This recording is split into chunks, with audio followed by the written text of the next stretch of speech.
A estratégia é esgarçar a corda ao máximo. Começa agora JBR News. Olá, Rodolfo. Tudo bem, Alexandre? Olá, amigas, amigos. Rodolfo Lago, essa cidade aqui sempre nos traz novas informações que nos deixam surpreendentes diante do que acontece na política nacional. A gente tem acompanhado, né, Rodolfo? E a gente conversou um pouco antes desse conteúdo começar, que a crise que hoje assola a Esplanada e também a Praça dos Três Poderes é uma disputa em cima das questões relativas à liberação de emendas parlamentares. E aí nós fizemos, eu e o Rodolfo, um levantamento de valores do que foi feito até agora. Lembrando a vocês que nós estamos num ano eleitoral de grande interesse por parte de deputados e senadores e estamos no mês de agosto, aliás, quase setembro. E o que vem de tudo isso? Diante de algumas apurações que nós fizemos, as informações é que, de fato, o que está acontecendo hoje com relação a essa crise é algo estrategicamente pensado. E da vontade do presidente da Câmara, Arthur Lira, que continue, para que justamente surja esse espírito de corpo que a cada dia ganha mais força, de fazer de fato um pacote que limite os poderes do Supremo Tribunal Federal. E o fato de hoje, nesse dia, é justamente esse pacote ir já para ser submetido à apreciação dos deputados na poderosa Comissão de Constituição e Justiça da Câmara. E aí, Rodolfo? Pois é, o que parece estar ficando muito claro é que o acordo feito na semana passada pelo presidente do Supremo Tribunal Federal, Luiz Roberto Barroso, ele simplesmente colocou a crise durante alguns dias na geladeira, mas ela continuou ali latente. E aí agora retorna, porque o que acontece? A Comissão de Constituição e Justiça da Câmara vai votar um pacote de medidas que limitam o poder do Supremo. Isso está previsto para ser votado hoje. São medidas, algumas delas sérias, porque uma limita a possibilidade de decisões monocráticas dos ministros do Supremo. Nesse ponto, é preciso dizer que o próprio Supremo já tinha feito algumas limitações, já considerava também que precisava diminuir essa possibilidade de decisões individuais de ministros.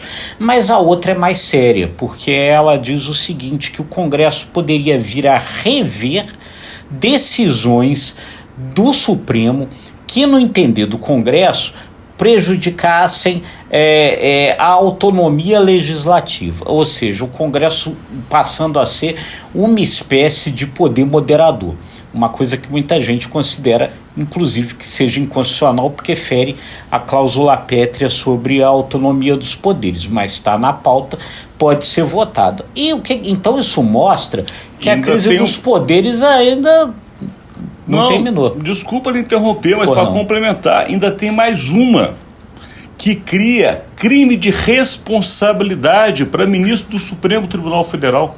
Ele não pode falar nos autos, ele só pode falar nos autos, ele não pode falar fora sobre decisões que estão em tramitação na Casa ou no Supremo Tribunal Federal e correrão o risco de serem justamente acusados de crime de responsabilidade, podendo até ser submetidos a um processo de impeachment pelo Senado, ou seja, é um acirramento de tal forma que tenta, de fato, limitar o poder da Suprema Corte. Pois é, então isso mostra que a crise não arrefeceu.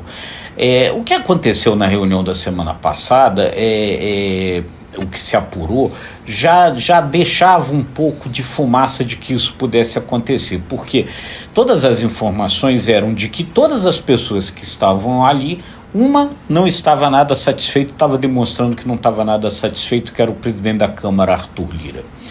O poder do presidente da Câmara é todo baseado na forma como ele comanda a liberação das emendas orçamentárias. Então, ele ficar limitado nisso diminui fortemente o seu poder.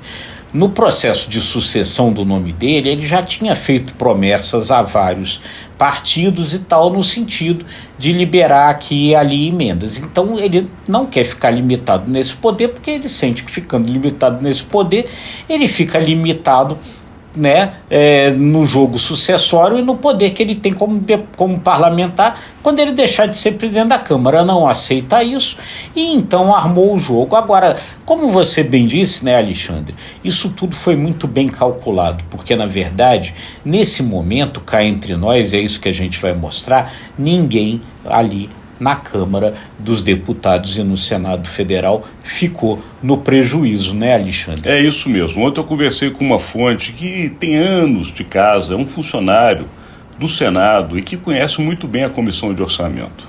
E eu justamente coloquei para ele, a gente nessas apurações que faz aqui em Brasília com as nossas fontes, essa questão da dificuldade que senadores e deputados estão vivendo com a proibição justamente de Flávio Dino da liberação. E a resposta foi: qual o problema? Não existe problema.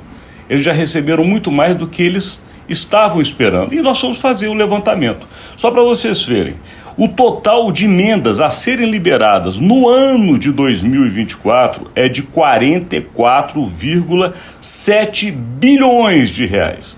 Deste montante, já foram liberados 20,9 bilhões. Portanto, quase a metade do dinheiro. E que não é pouco, nós estamos falando de quase 21 bilhões de reais. E já é uma liberação recorde. Já é uma liberação recorde. Desse valor, já estão ainda do que falta pagar empenhado. O que é empenhado? Significa que o governo não retrocede mais. Ele já deixou o valor empenhado para pagar aos parlamentares um valor de 37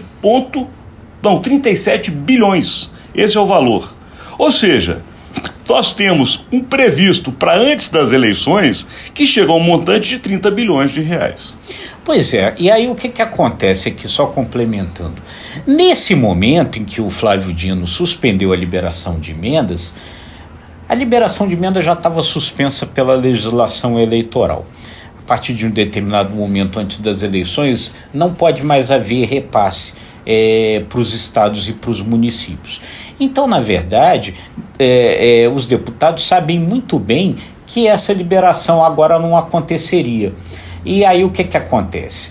Gera-se esse clima de irritação, sabendo-se que as emendas agora não serão liberadas, para o quê?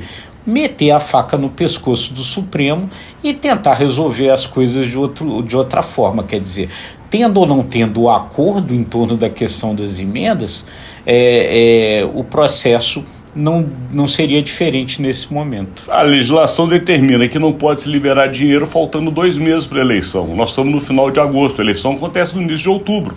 Ou seja, chegou o prazo. Se tem uma coisa que deputado e senador sabe, é lei eleitoral. Isso é a regra do jogo que eles jogam.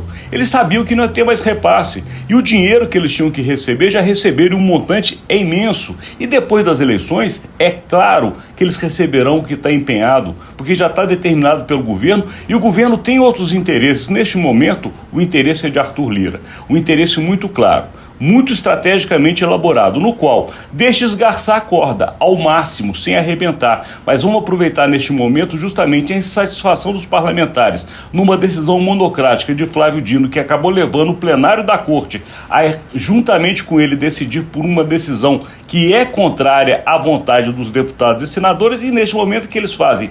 Temos a justificativa para poder fazer avançar o pacote que limita poderes do Supremo Tribunal Federal. Ou seja, Lira consegue mais uma promessa que foi feita aos parlamentares, de além de liberar dinheiro, limitar o poder de quem mais os ataca, justamente a Suprema Corte.